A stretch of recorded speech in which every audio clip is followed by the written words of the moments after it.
am I the only one that's like incredibly concerned with the trajectory of our future children and their whole generation and beyond of where they're going to be as a result of technology and social media? Because it's just scary to think about, like, in my opinion, because your brain, when you are really, really young, especially like a baby, it is this big, gigantic sponge that soaks in all this information in all different forms of stimulation, right? You're super sensitive to any kind of information, any kind of stimuli. You just soak that shit up like a big sponge. But when we were younger, I'm 24, when I was a baby or when I was young, the technology that we had access to was very far and few between. We didn't have as much access to it, and anything that we could even access wasn't as highly stimulating as it is now, right? So these kids are able to access at their most formative years very, very, very frequently forms of technology that have very, very high levels of mental, visual, and audio stimulation.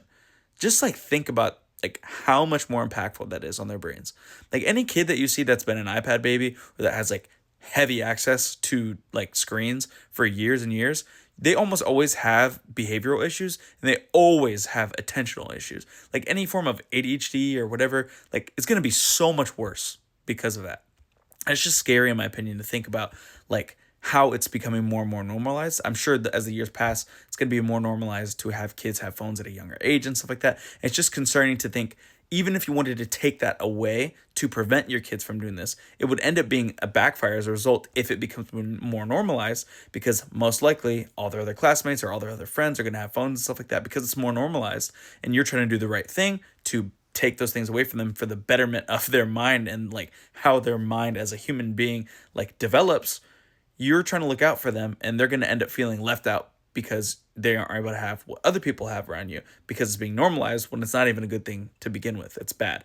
But it's just like it's just very concerning, not to be doom and gloom, but I think we just need to really look out and protect the future children by not giving them so much heavy access to screens. It's just like super concerning. Just like think 50 years from now where our kids are going to be if we don't have any kind of regulation on that sort of thing.